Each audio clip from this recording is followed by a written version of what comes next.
Indo British advanced pain clinic నొప్పి మాయం surgery దూరం ఫర్ అపాయింట్మెంట్స్ 9155515563.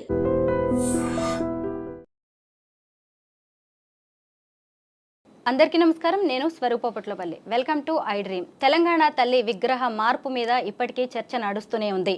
ఒకవైపు చూస్తే బీఆర్ఎస్ పాత తెలంగాణ తల్లి విగ్రహాన్ని మళ్ళీ మేడ్చల్లో ఆవిష్కరించారు. కవిత వంటి వారు అక్కడికి వెళ్ళి పాలాభిషేకం కూడా చేశారు. ఇటువైపు చూస్తే రేవంత్ రెడ్డి కొత్త తెలంగాణ తల్లి విగ్రహాన్ని ఆవిష్కరించారు. మొత్తానికి తెలంగాణ తల్లి ఎవరు అనే కన్ఫ్యూజన్ ప్రజల్లో బాగా కనిపిస్తోంది. ప్రస్తుతం నాతో పాటు కాంగ్రెస్ ఎమ్మెల్సీ బల్మూరి వెంకట్ గారు ఉన్నారు. అలాగే ఈ ఏడాది పాలన మీద ఆయన ఏం చెప్తారు, అలాగే అసెంబ్లీ శీతాకాల సమావేశాల మీద కాంగ్రెస్ వ్యూహం ఏంటి, ఇలా అనేక విషయాలను ఆయన అడిగి తెలుసుకుందాం. సార్ నమస్తే. నమస్తే మేడం. ముందుగా తెలంగాణ తల్లి విగ్రహ మార్పు గురించి మాట్లాడుకుందాం.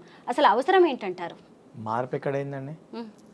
అధికారికంగా తెలంగాణ తల్లిని 10 ఏళ్లుగా పట్టించుకోక విగ్రహాన్ని ఆవిష్కరించకుండా ఇది తెలంగాణ తల్లి విగ్రహం అని చెప్పి ఏదైతే చట్టబద్ధంగా ఇది ఉంది అని చెప్పి ప్రొసీజర్ ప్రకారంగా చేయకుండా నిర్లక్ష్యం చేసింది గత బీఆర్ఎస్ ప్రభుత్వం. మరి దేని కారణంగా చేసింది, ఎందుకు చేయలేదో వారు దీనిపైన స్పష్టత ఇవ్వాలి.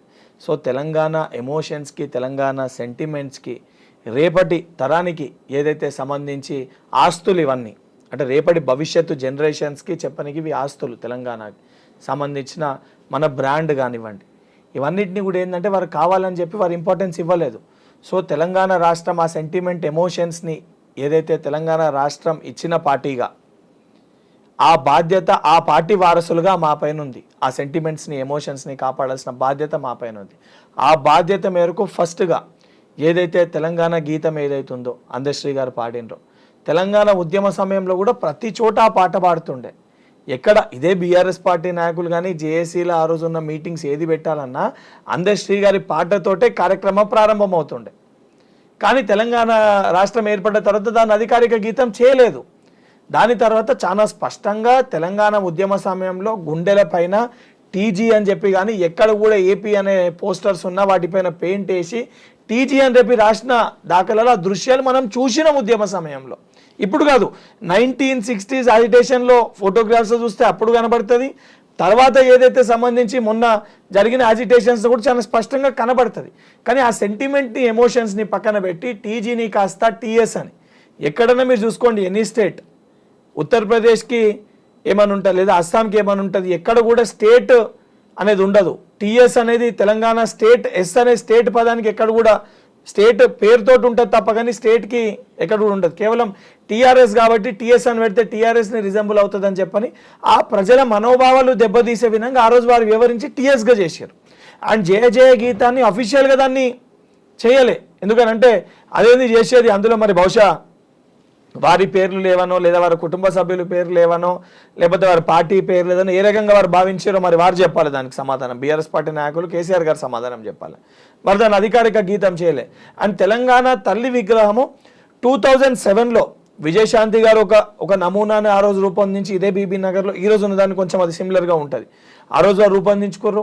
దాని తర్వాత ఆ రోజు బీజేపీ పార్టీ నాయకులు ఉద్యమంలో ఎవరైతే పాల్గొన్నారో ఆలయ నరేందర్ గారు బీజేపీ పార్టీకి వెళ్ళి కూడా ఎవరో వాళ్ళు ఒక రూపాన్ని రూపొందించుకోరు. అదే రకంగా కేసీఆర్ గారు కూడా ఏదైతే సంబంధించి వారొక రూపాన్ని రూపొందించుకోరు. అధికారికంగా ఇది తెలంగాణ తల్లి విగ్రహం అని చెప్పి ఏది కూడా ఇప్పటివరకు అఫీషియల్గా లేకుండే.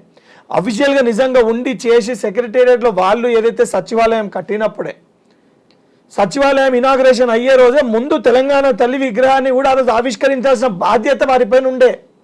వారు చెయ్యలే, ఎందుకంటే వారికి ఆ చిత్తశుద్ధి లేకుండే. ఏదైతే తెలంగాణ రాష్ట్రం ఇచ్చినాం కాబట్టి ఆ వారసులుగా ఏదైతే సంబంధించి వారి యొక్క సెంటిమెంట్ ఎమోషన్స్ని కాపాడడంలో భాగంగా అవన్నిటినీ కూడా అఫీషియల్గా ఈరోజు ఇది తెలంగాణ గీతము, ఇది టీజీ అనేది మన తెలంగాణ రాష్ట్రానికి ఇది తెలంగాణ తల్లి విగ్రహం. ఆ తల్లి విగ్రహాన్ని కూడా ఎవరైనా విమర్శిస్తే వాళ్ళ కళ్ళు పోతాయండి. చాలా స్పష్టంగా చెప్తున్నా. నేను ఒక కాంగ్రెస్ పార్టీ ఎమ్మెల్సీగా నేను మాట్లాడతాను. నేను కూడా తెలంగాణలో పుట్టిన బిడ్డనే. ఏదైతే సంబంధించి ఇదే తెలంగాణ గడ్డపైన పుట్టిన బిడ్డగా ఆ విగ్రహాన్ని చూస్తే మనకి గ్రామాల్లో మనకు ఏ అమ్మని చూసినా అదే రకంగా ఆ విగ్రహం రిజంబుల్ చేస్తుంది. ఎందుకు ఎందుకు ధనిక మహిళగా ఉండకూడదా ఒక తెలంగాణ తల్లి?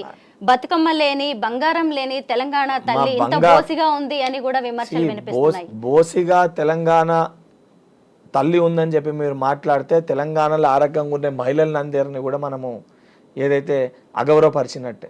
దోషిగా లేదు. ఏ రకంగా తల్లి ఉండాలి, ఆ మెడలో ఏదైతే కడం కానివ్వండి, కంట కానివ్వండి, మెడలో ఉండే కంట కానివ్వండి, లేదైతే చెవులకున్న మన గవ్వలు అంటాము, ఏదైతే జుంపాలు అంటాము, ఏదైతే తెలంగాణ మన భాషలో ఒక్కొక్క జిల్లాలో ఒక్కొక్క రకంగా దాన్ని సంబోధిస్తాము, ఆ చీర కట్టిన విధానం కానివ్వండి, పౌరుషత్వానికి కానీ దానికి ఇండికేషన్.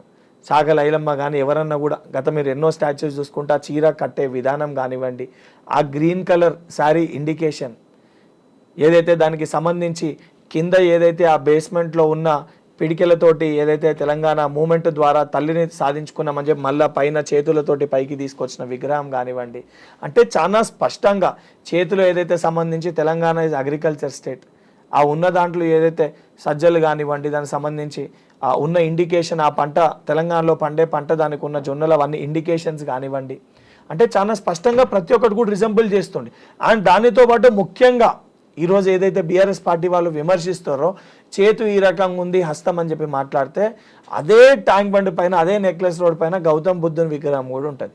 గౌతమ్ బుద్ధుని విగ్రహం ఆ రోజు ఎన్టీఆర్ గారు టీడీపీ గవర్నమెంట్ అప్పుడు వారు దాన్ని పెట్టడం జరిగింది. ఆ బుద్ధుని విగ్రహానికి కూడా చేతి ఇదే విధంగా ఉంటుంది. సాయిబాబా గారి చేతు కూడా ఇదే విధంగా ఉంటుంది. అనేక మంది దేవతలు ఎవరైతే ఆశీర్వదించనీకి చేతు ఏ రకంగా, కుడి చేతి అనేది ఈ రకంగా జనరల్గా ఉంటుంది. అది ఆశీర్వాదానికి ఒక ఇండికేషన్. అంటే సుఖ సంతోషాలతో ఉండాలి, ప్రజలందరూ కూడా నా ఆశీర్వాదాలు ఉంటాయని చెప్పి తెలంగాణ తల్లి తెలంగాణ ప్రజలందరికీ ఇస్తున్న ఆశీర్వాదానికి అది ఇండికేషన్. దానిపైన కూడా రాజకీయం చేస్తే ఇక దాన్ని ఏ రకంగా మాట్లాడాలి? ఆ కట్టిన చీర, ఆ కలర్ కానీ అవన్నీ కూడా నిజంగానే 3 రంగులు వేసి అదేదైనా ఇండికేషన్ ఉంటే మీరు అన్నట్టు 100% అది తప్పవుతుంది. చాలా స్పష్టంగా తెలంగాణలో ఉన్న తల్లి, అమ్మ, మన అక్క, మన చెల్లెలు ఏ రకంగా అయితే గ్రామాలలో ఉంటారో, 80% తెలంగాణలో మహిళలు ఏ రకంగా అయితే ఉంటారో ఆ రకంగా తల్లి విగ్రహం ఉంది. అంటే ఆ విగ్రహాన్ని చూస్తే మన తల్లిని చూసినట్టు ఉండాలి, ఆ ధైర్యం తెలంగాణ ఉన్న ప్రతి బిడ్డకి కలగాలని చెప్పి ఆ రకంగా విగ్రహాన్ని రూపొందిస్తే, దానిపైన కూడా రాజకీయం చేస్తే వీరికి జ్ఞానం ఉందని చెప్పన్నా, తెలివి ఉందని చెప్పన్నా, తెలివి లేదని చెప్పన్నా, 100% మహిళలు ఏ రకంగా ఉన్నా అదే రకంగా రిజంబుల్ చేయాలి. తెలంగాణ సంస్కృతి సంప్రదాయాలకు ప్రతీక బతుకమ్మ. అలాంటిది తెలంగాణ తల్లి విగ్రహం నుంచి బతుకమ్మని ఎందుకు వేరు చేశారు? ప్రాపర్ గా చూస్తే ఆ కింద బేస్కి వెళ్ళి గౌరవం ఉన్నట్టు ఆ విగ్రహం పైన విగ్రహం మీకు కనబడుతుంది. బతుకమ్మ కావాలి. మీకు అదే చెప్తున్నామ్మా, ఏ రకంగా అయితే మనం బతుకమ్మని ఏదైతే తెలంగాణలో మనము ప్రాముఖ్యంగా మనం భావిస్తామో, అట్ ద సేమ్ టైం బోనాల్ని కూడా అదే రకంగా ఉంటారు. సో స్టాచ్యూలో ప్రతి ఒక్క దాన్ని కూడా మీరు రిజంబుల్ చేయలేరు. కానీ ఏదైతే బతుకమ్మ మోసే మహిళ ఏదైతే మన అమ్మ ఎట్లుంటుందో, అమ్మ రూపం ఉంది అక్కడ.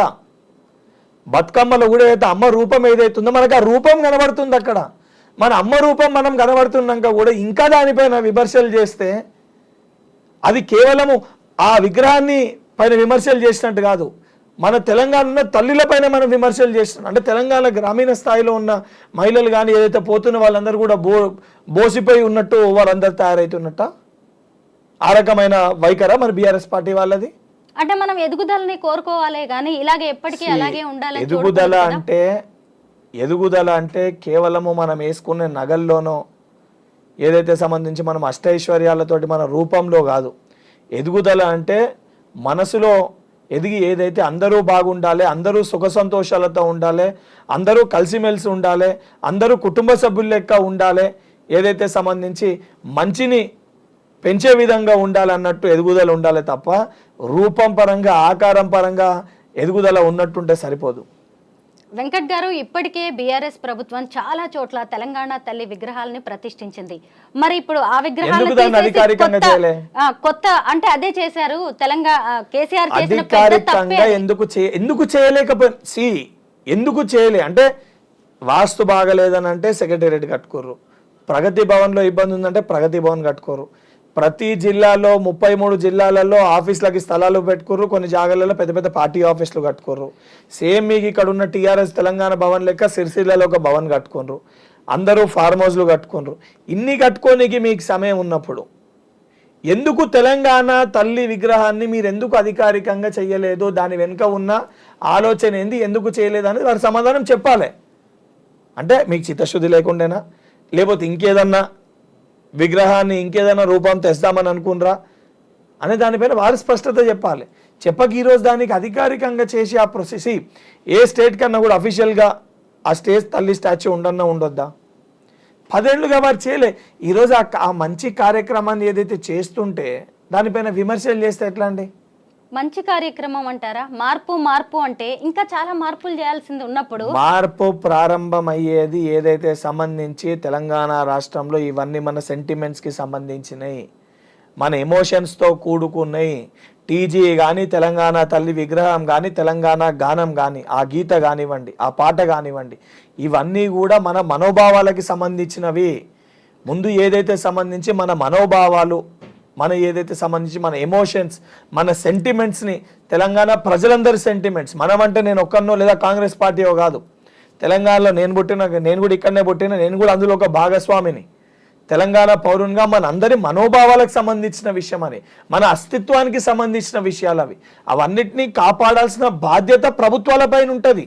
అది కాపాడుతూ ఏదైతే దాన్ని రిజంబుల్ చేస్తూ ఇచ్చిన గ్యారంటీల పైన దృష్టి పెట్టి ఒకటొక్కటిగా ఇచ్చిన ప్రతి గ్యారంటీని కూడా అమలు చేస్తూ, ముఖ్యంగా తెలంగాణ రాష్ట్రంలో కాంగ్రెస్ ప్రభుత్వం ఏర్పడ్డాక ఏదైతే గడీల పాలన ఏదైతే నిర్బంధం ఉండే, స్వేచ్ఛ లేదు అని చెప్పి దేనికోసం అయితే మళ్ళీ మనం బీఆర్ఎస్ పార్టీ పైన కొట్లాడినామో ఆ స్వేచ్ఛ ఉండాలని చెప్పి ఒకవైపు రేవంత్ రెడ్డి గారి ప్రమాణ స్వీకారం జరుగుతుంటేనే మరొక వైపు ప్రగతి భవన్ ఎదుట ఏర్పరచుకున్న ముల్లె కంచెల్ని తొలగిస్తూ ఒకటే సందర్భంలో ప్రజాభవన్గా దాన్ని మార్చడం జరిగింది.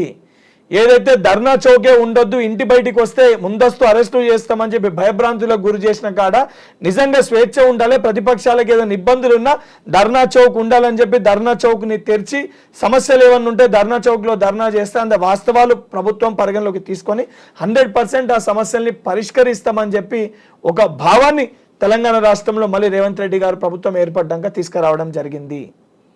ఇది చాలా స్పష్టంగా, దానికంటే ముఖ్యంగా తెలంగాణ ఉద్యమ సమయంలో కానీ తర్వాత కానీ అన్నిటికంటే ఎక్కువ ఇబ్బంది పడ్డ సెక్టర్ ఏదంటే మహిళలు, తెలంగాణ తల్లులు. వాళ్ళ బిడ్డలు దెబ్బలు తింటున్నా లేదా వాళ్ళ హస్బెండ్స్ కానీ వాళ్ళ కుటుంబ సభ్యులు బయటకు వచ్చి కొట్లాడుతున్నప్పుడు ఇంట్లో ఉండి ఇబ్బందులు పడి సరుకులు లేక జీతాలు వచ్చి జీతాలు రాక అన్ని ఇబ్బందులు పడ్డది తల్లులు. సో తెలంగాణలో ఉన్న మహిళలకు ఇంపార్టెన్స్ ఇవ్వాలి, ప్రాధాన్యత ఇవ్వాలి అనే ఒక ఉద్దేశంతో ఏదైతే ఇమీడియట్గా మహిళలకు ఉచిత ఆర్టీసీ రవాణా శాఖను ఆర్టీసీ ఫెసిలిటీని తీసుకురావడం జరిగింది.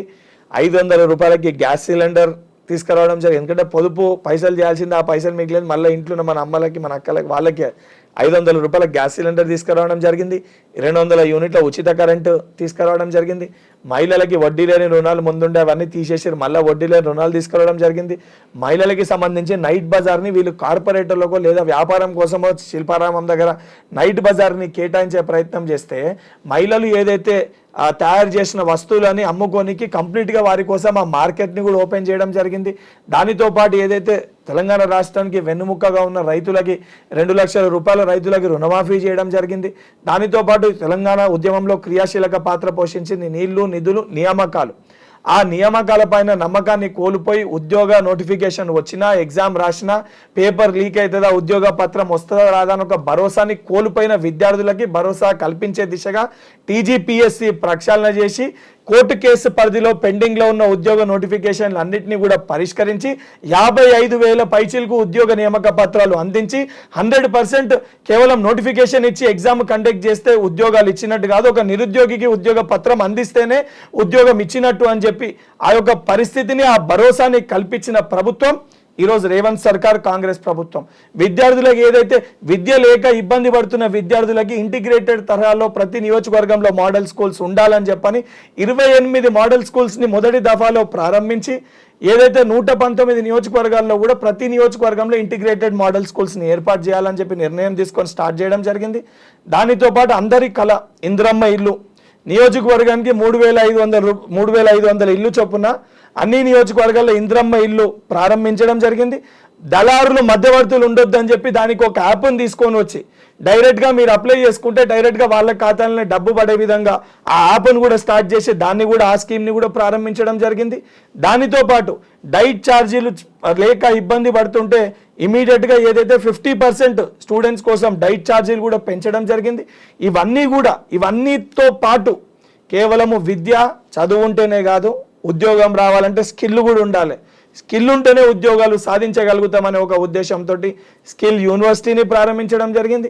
కేవలం విద్యనే కాదు, క్రీడల్లో కూడా తెలంగాణ రాష్ట్రం అభివృద్ధి పదంలో ముందు నడవాలి, ముందుండాలి అనే ఒక భావనతోటి ముఖ్యమంత్రి కాదు క్రీడల్ని ప్రోత్సహించే విధంగా సిరాజ్ కానీ నిఖిత్ జరీన్ కానీ ఏదైతే సంబంధించి క్రీడా రంగంలో ఉన్నతమైన స్థానంలో ఉన్న వాళ్ళకి ప్రభుత్వ రంగంలో ఉద్యోగాలు కల్పిస్తూ స్పోర్ట్స్ యూనివర్సిటీని ప్రారంభిస్తూ ఈరోజు స్పోర్ట్స్కి కూడా ఎడ్యుకేషన్ అంత ఈక్వల్ ఇంపార్టెన్స్ని ఈ ప్రభుత్వం కల్పిస్తుంది.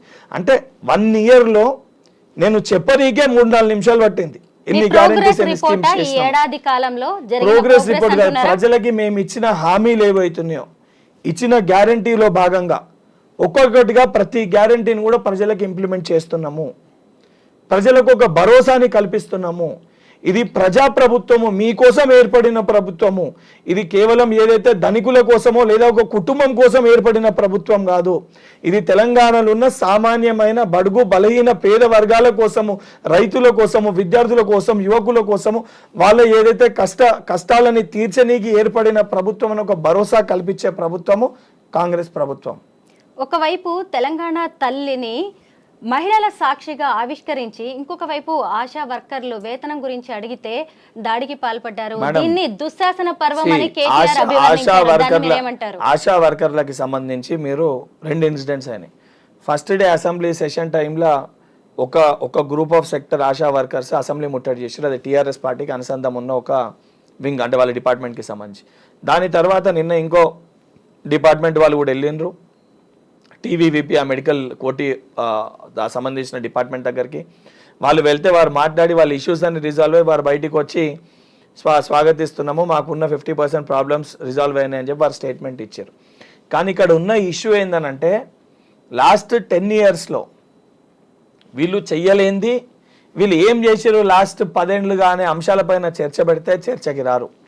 సరే నిజంగా మేము అభివృద్ధి చేయలే, వాళ్ళు అంటున్న విధంగా నిజంగా మేము వాస్తవాలు మేము ఏం పనులు చెప్పినాయి చేయలేకపోయినామని వారు భావిస్తే అసెంబ్లీకి ప్రధాన ప్రతిపక్ష నాయకునిగా కల్వకుంట్ల చంద్రశేఖరరావు గారికి ప్రజలు ఆశీర్వదించారు. అసెంబ్లీకి రండి, అసెంబ్లీలో చర్చిద్దాము, మేము ఏమన్నా తప్పులు చేసినా కూడా చాలా స్పష్టంగా మేము చెప్తున్నాం కదా. 80,000 పుస్తకాలు చదివిన మేధావులు కేసీఆర్ గారు తప్ప తెలంగాణ రాష్ట్రంలో వారంతా మేధావులు ఎవరు లేరు. 80,000 పుస్తకాలు చదివినవారు. వారి యొక్క మేధస్సు ఫార్మ్ హౌస్కే పరిమితం అయితే ఇబ్బంది ఎందుకు? ఆ వారి యొక్క మేధస్సు తెలంగాణ అభివృద్ధి కోసం ఉపయోగపడాలని చెప్పని తెలంగాణ తల్లి ఆవిష్కరణ కూడా మా ప్రభుత్వం వెళ్ళి వారిని ఆహ్వానించడం జరిగింది. అసెంబ్లీ సెషన్ పెడుతున్నాం, అసెంబ్లీ సెషన్కి రండి. ఎలక్షన్స్ అయిపోయినాయి, ఇప్పుడు ఇద్దరం కలిసి ఏదైతే అధికార పక్షం ప్రతిపక్షం ఇద్దరు కలిసి కాంక్రీట్గా డెసిషన్స్ తీసుకొని తెలంగాణ రాష్ట్ర అభివృద్ధి కోసం కృషి చేద్దామని చెప్పి కూడా మేము పిలుపునిచ్చినాం. దానికి వారు రారు. ఏ స్కీమ్ తెచ్చినా ఏ గ్యారంటీ ఇంప్లిమెంట్ చేసే ప్రయత్నం చేసినా దాంట్లో ఉన్న తప్పుల్ని ఎత్తి చూపిస్తారు. దాన్ని నేను తప్పుపడతలే, తప్పుల్ని ఎత్తి చూపించి ఆధారాలు తీసుకొస్తే దాన్ని సరిదిద్దుకుంటాం కదా. ఆ చర్చకే కదా అసెంబ్లీ ఉంటుంది. అసెంబ్లీకి రారు, గడిలో కూర్చుంటారు, ప్రెస్ ముఖంగా ప్రెస్ తోటి మాట్లాడతామంటారు. లేదు మీకు ఇబ్బంది ఉంటే మీరు ప్రధాన ప్రతిపక్ష నాయకునిగా మీ కుటుంబంలో ఎవరినో ఒకరిని పెట్టండి, పెడదామనంటే వాళ్ళకి అంతర్గత కొట్లాట, ముగ్గురు మధ్యలో ఎవరిని పెట్టాలో ఏమవుతుందనో పంచాయతీ. ఆ పంచాయతీ తెలంగాణ రాష్ట్ర ప్రజలను ఎందుకు ఇబ్బంది పెడుతుర్రు? ఇప్పుడు కూడా ఏంది, కేటీఆర్ గారు ఒక స్టేట్మెంట్ ఇస్తే అయ్యా వారు కనబడుతున్నారు అని చెప్పి ఇమీడియట్గా 4 గంటలలో హరీష్ రావు గారు ఇస్తారు. హరీష్ రావు గారు స్టేట్మెంట్ ఏంటి, ఇప్పుడు కొత్తగా కవితమ్మ స్టార్ట్ అయింది, వాళ్ళిద్దరి కంటే నాకే మార్కులు ఎక్కువనే నేను జైలుకు పోయొచ్చిన తను స్టేట్మెంట్ ఇస్తుంది. అంటే ఆ కుటుంబం మధ్యలో అంతర్గత పోరు కనబడుతుంది తప్ప తెలంగాణ ప్రజల సమస్యల పైన కానీ దాన్ని పరిష్కరించాలని ఒక చిత్తశుద్ధి మధ్య ఇక్కడ కనబడతలేదు. వెంకట్ గారు, నిన్న మొన్నటి వరకు కూడా కేటీఆర్ని ఇవాళ అరెస్ట్ చేస్తాం, రేపు అరెస్ట్ చేస్తామని మీ పార్టీ కావచ్చు సీఎం గారు కూడా ప్రకటనలు చేశారు. ముఖ్యంగా కాళేశ్వరం, అలాగే ఫోన్ ట్యాపింగ్, ఈ ఫార్ములా రేసింగ్, డ్రగ్స్ ఏమైపోయాయి అవన్నీ? ఆ కేసులు ఎక్కడ వరకు వచ్చాయి? ఎక్కడ కూడా తప్పు చేసిన వాళ్ళు ఎవరైతే ఉన్నారో దీంట్లో పాల్గొన్నోళ్ళు వీళ్ళు అరెస్ట్ అవుతారని చెప్పి చెప్పడం జరిగింది. రేవంత్ రెడ్డి గారు కానీ పొంగులేటి శ్రీనివాసరెడ్డి గారు కూడా త్వరలోనే బాంబులు వెళ్తాయి అని చెప్పి చెప్పారు. ఈ మాటలు వచ్చినప్పుడు గుమ్మడికాయలు దొంగోరు అంటే భుజాలు తడుపుకున్నట్టు కేటీఆర్ గారు బయటకు వచ్చి అరెస్ట్ చేసుకోరే నేను సిద్ధంగా ఉన్నా అని చెప్పి కేటీఆర్ గుమ్మడికాయలు దొంగోడు అంటే నేనే గుమ్మడికాయలు దొంగ అన్నట్టు కేటీఆర్ గారు బయటకు వచ్చి స్టేట్మెంట్స్ ఇచ్చారు. 100%గా వారు చేసింది ఏదైతే ఈ రేసింగ్ స్కామ్లో ఎవరున్నారో లేదా ఎలక్ట్రిసిటీ ఒప్పందంలో ఇతర రాష్ట్రాలతో ఎవరు లోపల పోతారో, ఆల్రెడీ సారా బుడ్డి వ్యాపారంలో ఎవరు లోపల పోయి వచ్చిర్రో, లేదా దానికి సంబంధించి ఇరిగేషన్ సంబంధించిన దాని ప్రకారంగా ఎవరు లోపల పోతారో, ఫోన్ ట్యాపింగ్ ఎవరు చేసి ఎవరు లోపల పోతారో దానికి సంబంధించిన డిపార్ట్మెంట్స్ ఎంక్వైరీ చేస్తారు. మేము వెండెడ్ పాలిటిక్స్ లేదా కక్షపూరిత రాజకీయాలు మేము చేస్తలేం. ఆ సంబంధించిన డిపార్ట్మెంట్స్ తెలంగాణ సొమ్ముని ఎవరైతే దోచుకుర్రో సంబంధించిన డిపార్ట్మెంట్స్ ఎంక్వైరీ చేస్తారు. సో ప్రొసీజర్ ప్రకారంగా అవన్నీ ఫాలో అయ్యి ఎవిడెన్సెస్ అన్నీ బయటికి వచ్చినాక 100% తప్పు చేసిన వ్యక్తుల్ని వాళ్ళు లోపల వేయడం 100% జరుగుతుంది. దానికి ఏమీ ఆలస్యం కాదు. ప్రొసీజర్ ప్రకారం 100% జరుగుతుంది. మనం అందరం కూడా చూస్తాం. ఈసారి శీతాకాల సమావేశాలు ఎలా ఉండబోతున్నాయి? ఎలాంటి కొత్త చట్టాలు తీసుకురాబోతున్నారు? మీరు నిర్ణయాలు ఏంటి? మీ ప్రభుత్వ మార్క్ ఎలా చూపించబోతున్నారు? ఉన్న వాటిపైన ముందు ఏదైతే సంబంధించిన వాటిపైన చర్చలు కానివ్వండి, ఇంకా వేరే క్యాస్ట్ సెన్సస్ ఇష్యూస్ పైన కానివ్వండి, కొత్త స్కీమ్స్ ఏ రకంగా ఇంప్లిమెంట్ చేయాలి, ఇప్పుడు రైతులకు ఏదైతే రైతు బంధు నెక్స్ట్ వేయాల్సిన సంక్రాంతి తర్వాత రైతు బంధు విషయం పైన కానివ్వండి, ఇటువంటి కొన్ని అంశాలపైన ఇప్పటివరకైతే ఈ కొన్ని అంశాలపైన చర్చ అనేది జరుగుతుంది. సో ఆ చర్చ జరుగుతున్నప్పుడు ఆ డిస్కషన్స్లో ఇంకేమన్నా అంశాలు బయటికి వచ్చినప్పుడు 100% అవన్నిటిపైన కూడా సంబంధించిన ఎమ్మెల్యేలు కానీ, శాసన మండలిలో మేము ఎమ్మెల్సీలం కానీ మేము రేజ్ చేసిన ఇష్యూస్ పైన ప్రభుత్వం వాటిపైన నిర్ణయాలు తీసుకొని తెలంగాణ రాష్ట్ర అభివృద్ధి కోసం ఏ నిర్ణయాలు అవసరం ఉంటే అవన్నిటినీ కూడా ఆమోదించుకోవడం జరుగుతుంది. కేసీఆర్ అధికారంలో ఉన్న ఫామ్ హౌస్కే పరిమితం అయ్యారు. అలాగే ఇప్పుడు ప్రతిపక్షంలో ఉన్న ఫామ్ హౌస్లోనే ఉంటున్నారు. అసెంబ్లీ సమావేశాలకు కూడా రావట్లేదు. ఎందుకంటారు? ఆయన వ్యూహం ఏదైనా ఉందంటారా? అంటే సీఎం రేవంత్ రెడ్డిని అక్కడ ఆ ప్లేస్లో చూడలేకపోతున్నారా? అంటే ఒకటి మేడం, ప్రజాస్వామ్యంలో ప్రజలు మనకి ఇచ్చిన తీర్పుని మనం యాక్సెప్ట్ చేయాలి. కేసీఆర్ గారి వైఖరి గతంలో కూడా ప్రెస్ తోటి ఇంటరాక్ట్ కమ్మంటే వారు ఎవరన్నా వారిని ప్రశ్నిస్తే వారు జీర్ణించుకోలేరు, వారు తట్టుకోలేరు. ఆ వైఖరి అనేది ప్రజాస్వామ్యంలో కరెక్ట్ కాదు. అధికార పక్షంలో ఉన్నప్పుడు సరే, యాజ్ ఎ డిక్టేటర్గా మీరు పరిపాలించారు. ఈరోజు మీరు ప్రతిపక్షంలో ఉన్నారు. వచ్చినప్పుడు సిస్టమ్ ప్రకారంగా మీరు అసెంబ్లీకి రావాలి. ఇప్పుడు అసెంబ్లీకి మీరు వచ్చి మీకు సమయాన్ని ఇవ్వకపోతే అది వేరే, మీరు సమయం ఇస్తలేరు అంటే గతంలో వారు మాకు చేసిన విధానం, మైక్ కట్ చేసి సమయం ఇవ్వకుండా అరెస్ట్లు చేసి ఆపే ప్రయత్నాలు చేసి అసెంబ్లీకి వెళ్ళి సస్పెండ్ చేసిన పరిస్థితులు మనం చూసినాం. ఈరోజు చాలా స్పష్టంగా మా ముఖ్యమంత్రి గారే పదే కేసీఆర్ గారు రండి రండి రండి అని ఆహ్వానిస్తున్నా, అసెంబ్లీకి రానప్పుడు మీ యొక్క బాధ్యతని మీరు బాధ్యతగా వ్యవహరిస్తలేరని చాలా స్పష్టంగా కనబడుతుంది. సో మీరు బాధ్యతతోటి వ్యవహరించినప్పుడు మీకు కూడా ఆబ్వియస్గా తెలంగాణ ప్రజలు ఎవరు కూడా మీకు కూడా వాల్యూ ఇయ్యరు. అంటే దాన్ని సంబోధించి దానికి సంబంధించి ఆ లింగడు అనుకున్నట్టు ఇద్దరు కదా, వాళ్ళిద్దరు ఒక దిక్కు వాళ్ళ బావబామర్దులు ఇద్దరు బయటకు వచ్చి బావబామర్దులు బిడ్డలు బయటకు వచ్చి వరితే అది ఏమన్నట్టు? బయటకు వచ్చి రమ్మనండి ఫస్ట్ కేసీఆర్ గారిని, బయటకు వచ్చి సమాధానాలు చెప్పమని చెప్పండి, అసెంబ్లీలో చర్చకి రమ్మని చెప్పండి, అసెంబ్లీలో చర్చించుకుందాము. మేము కరెక్టా, మీరు కరెక్టా, తెలంగాణ ప్రజలందరూ కూడా. అసెంబ్లీ అంటే కేవలము 119 మందిలో లేదు, ఇక్కడ ఉన్న 40 మందో మేము మాట్లాడుకునేది కాదు కదా. యావత్ తెలంగాణ సమాజం అసెంబ్లీని చూస్తుంది, మీడియా ముఖంగా మీ ద్వారా అసెంబ్లీని చూస్తారు. చూసినప్పుడు ప్రజలు ఒక నిర్ణయానికి వస్తారు, ఒక పర్సెప్షన్కి వస్తారు, ఎవరు కరెక్ట్ ఎవరు గారో. ఎందుకు వస్తలేరు, నిజంగా వారు తప్పు చేయకపోతే అసెంబ్లీకి ఎందుకు వస్తలేరు అనేది ప్రజలు ఈరోజు ఆలోచిస్తారు దానిపైన. అంటే కేసీఆర్ బయటకు వస్తే మీరు తట్టుకోలేరని కూడా బీఆర్ఎస్ వాళ్ళు కామెంట్ చేస్తున్నారు. కేసీఆర్ బయటకు వచ్చిండ్రు, కేసీఆర్ కూడా మొత్తం ఎన్నికల్లో తిరిగిండ్రు, ప్రతి నియోజకవర్గాల్లో పోయి కేసీఆర్ గారు మీటింగ్లు పెట్టిర్రు. మీటింగ్లు పెడితేనే ప్రజలు ఆ తీర్పు ఇచ్చిర్రు. దాని తర్వాత మళ్ళా పులి బయటికి వెళ్ళింది, సింహం బయటికి వెళ్ళిందని మళ్ళా పార్లమెంట్ ఎలక్షన్స్లో మళ్ళా బస్లో తిరిగిర్రు. మొదట వచ్చిన రిజల్ట్కి సెకండ్ కంప్లీట్ శూన్యానికి బండకేసి కొట్టిండ్రు.